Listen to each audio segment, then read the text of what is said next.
You ask Tiger to solve. This deals with linear equations with one unknown. The final result is x equals -4. Let's solve it step by step. Simplify the expression. Group like terms. Simplify the arithmetic. Group all constants on the right side of the equation. Subtract 23 from both sides.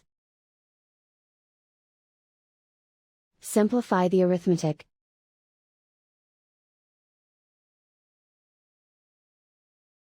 Isolate the x. Divide both sides by 4. Simplify the fraction. Find the greatest common factor of the numerator and denominator. Factor out and cancel the greatest common factor.